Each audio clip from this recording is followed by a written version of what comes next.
That feeling when everyone seems to be reading your mind. They're not, but you might be broadcasting to theirs. I'll show you how your thoughts ripple out in ways you never imagined, then guide you through a meditation to experience this connection for yourself. This lesson teaches that our thoughts don't stay locked inside our heads. They have effects that extend beyond us and connect us to others in ways we don't usually recognize. It's introducing the idea that minds are joined, which initially feels uncomfortable because it seems to come with enormous responsibility. But it's actually the key to understanding how healing and peace become possible. Think about it. Your mind is like a radio tower that thinks it's just playing music for itself, completely unaware that it's broadcasting on a frequency that every other radio in the area can pick up. You've been unconsciously transmitting your mental soundtrack, the worry, the criticism, the peace, the love, while assuming you had the sound turned down. The moment you realize you're on the air, everything changes about what you choose to broadcast. We've all felt it. You walk into a room and instantly know something's off. Nobody's said a word, but the tension is thick enough to cut.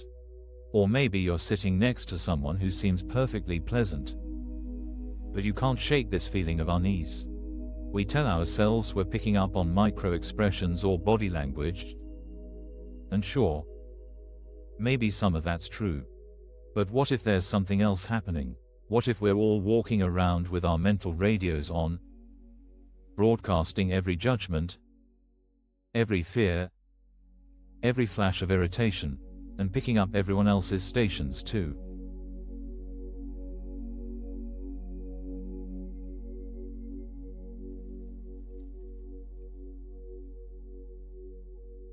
Let me tell you about Sarah. She sits in the morning meeting, listening to her colleague present what she considers a half-baked idea. Her mind immediately starts its familiar commentary. This is such a waste of time. How did he even get this job? I could do this so much better. She keeps her face neutral, professional smile intact, assumes her thoughts are private. After all, she's not saying anything out loud. She's just thinking, but notice what happens next. The presenter starts stumbling over his words. Other people in the room shift uncomfortably in their seats. Someone checks their phone. Another person suddenly needs more coffee. The energy in the room has shifted, become heavy, scattered. Sarah tells herself it's because the presentation really is that bad. But is it? Later that day, Sarah's in another meeting. This time, she decides to try something different. As her colleague begins presenting, yes, another questionable idea, she catches her mind starting its usual broadcast. But this time, she pauses. She thinks about that radio tower metaphor. What if her thoughts really are transmitting? What would she want to broadcast into this room? She shifts her internal channel. Instead of criticism, she finds curiosity. I wonder what he's really trying to communicate here. Instead of superiority, she locates appreciation. It takes courage to present new ideas. Her face hasn't changed. She hasn't said a word out loud, but watch what happens. The presenter's voice gets stronger. People lean in. Someone asks a constructive question. The same mediocre idea somehow generates a productive discussion.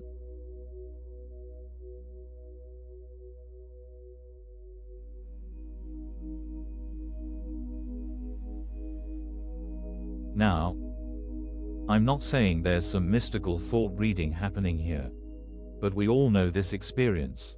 We've all been in conversations where someone's saying all the right words, but something feels off.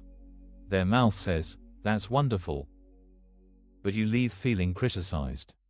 Or we've been around someone who barely speaks but somehow makes everyone feel more capable. Think about your own experience. Remember a time when you were presenting something you were nervous about.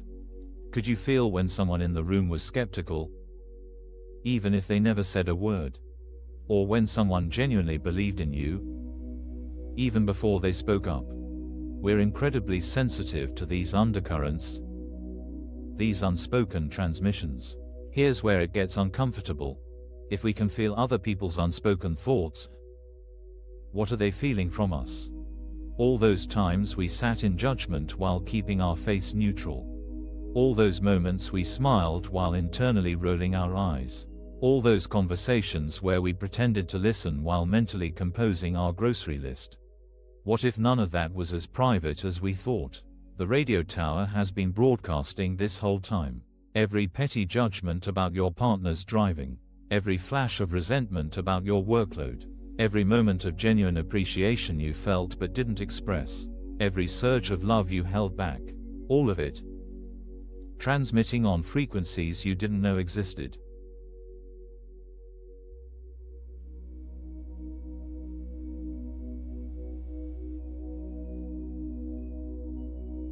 When this really lands, the first reaction is often panic. If our thoughts aren't private, if we're all swimming in this soup of each other's mental broadcasts, doesn't that mean we have to police every single thought? Doesn't that create an impossible burden? I watched Sarah go through this.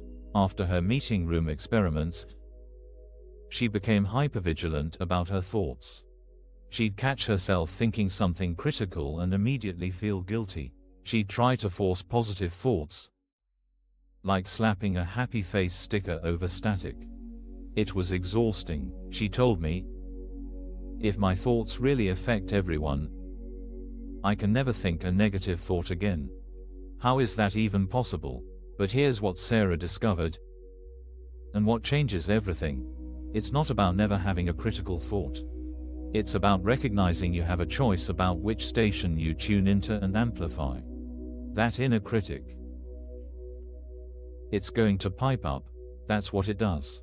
But you don't have to give it the microphone. You don't have to let it become your primary broadcast. Think of it this way. Your mind is going to generate all kinds of content. Worry, judgment, fear, love, appreciation, curiosity, it's all there. Multiple stations playing simultaneously. The question isn't how to shut down the stations you don't like. The question is, which one are you going to amplify? Which frequency are you going to strengthen with your attention?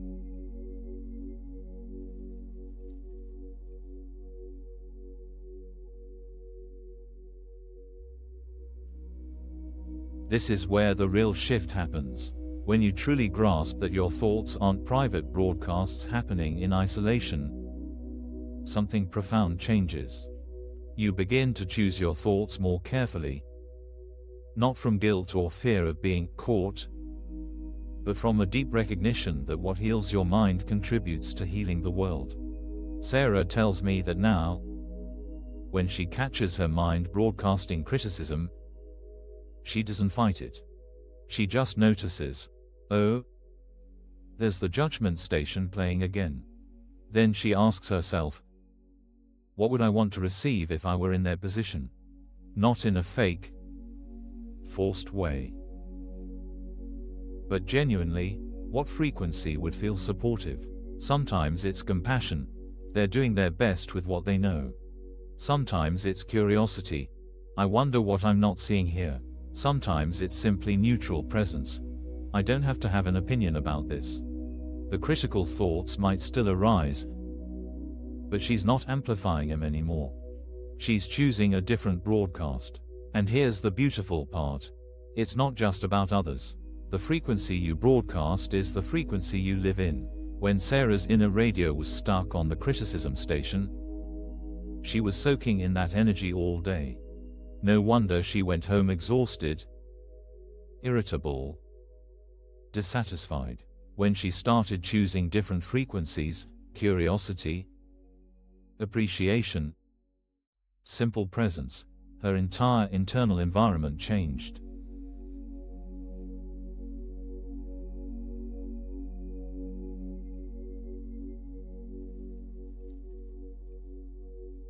What would change if you really knew, not just intellectually but in your bones, that your thoughts ripple out? That the inner commentary you think is private is actually part of the shared mental atmosphere we're all breathing. This isn't about becoming thought police. It's about recognizing the power you've always had but never knew you were using. Every time you choose curiosity over judgment, you're not just changing your experience, you're adding that frequency to the collective broadcast. Every time you find genuine appreciation instead of criticism, you're making that station stronger and clearer for everyone. Think about the people in your life who make you feel more capable just by being in the room. They're not necessarily saying anything special, but something about their internal broadcast, their frequency of belief in human potential, their appreciation for effort, their curiosity about what's possible, creates a field where everyone functions better. You've been in those fields. You know how they feel. Now realize, you can be that broadcast. Not by pretending or forcing positive thoughts, but by genuinely choosing which of your many mental stations you're going to amplify. The thoughts will come and go, critical, appreciative, fearful, loving. They're all part of the human experience. The question is, which ones are you going to strengthen with your attention? Which frequency do you want to contribute to the collective radio waves we're all swimming in? Remember Sarah in that second meeting? Shifting from criticism to curiosity. She didn't change the presenter's idea. She changed the frequency in the room, and in that different frequency, everyone, including her, could think more clearly, contribute more generously, find possibilities that weren't visible before. That's the power you have, not the burden of perfecting your thoughts, but the opportunity to choose your broadcast. In each moment, with each interaction, you're either adding static or clarity to the collective frequency. The beautiful thing is, the broadcast that heals the room also heals the broadcaster. When you choose thoughts that feel good to transmit, you're the first recipient of that gift. So notice today, what are you broadcasting? Not with guilt, but with gentle curiosity. What frequency are you amplifying? And if you don't like what you find, remember, you can always change the station. If you'd like more teachings and guided practices like this, you can like the video and subscribe. And now, we'll move into a short guided meditation.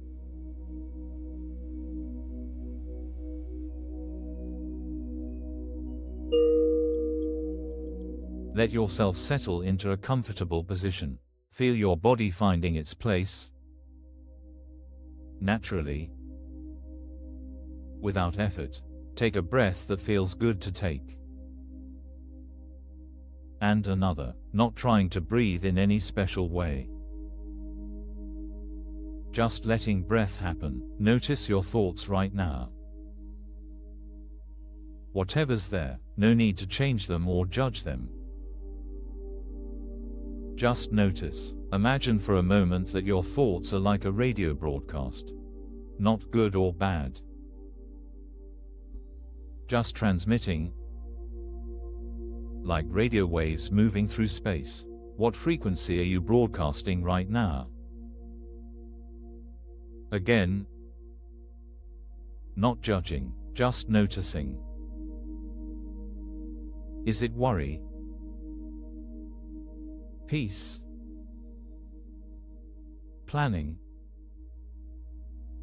Resistance? Curiosity? Whatever you find, let it be there. You don't have to change stations. Just notice what's playing.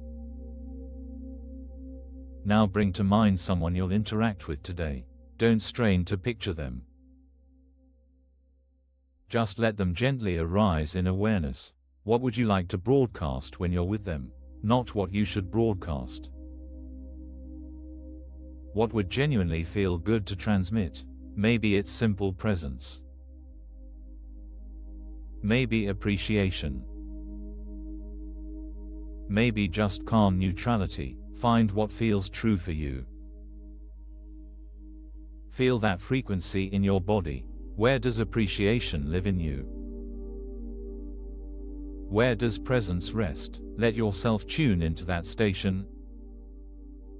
Gently. Naturally. No forcing. If other stations interrupt, judgment, worry, planning, just notice them. They're just other channels. You can notice them without amplifying them. Rest here for a moment. In whatever frequency feels most settling to you right now, knowing you can return to this station whenever you choose. When you're ready, take a breath that helps you feel complete. Let your eyes open if they've been closed. Carry this awareness with you, the simple knowing that you're always broadcasting something, and you always have a choice about which station to amplify. Thank you for practicing with us today. If you'd like, there's a link to a free digital copy of ACIM in the description. And if this video resonated with you, please comment. I am grateful. Thank you for being here. For being willing to look at your thoughts in this new way. As you go through your day, be gentle with yourself. You're learning to work with equipment you didn't know you had. The radio tower has been there all along. Now you're just learning to choose your broadcast more consciously. Until next time, may your transmissions bring more peace to the world, starting with you.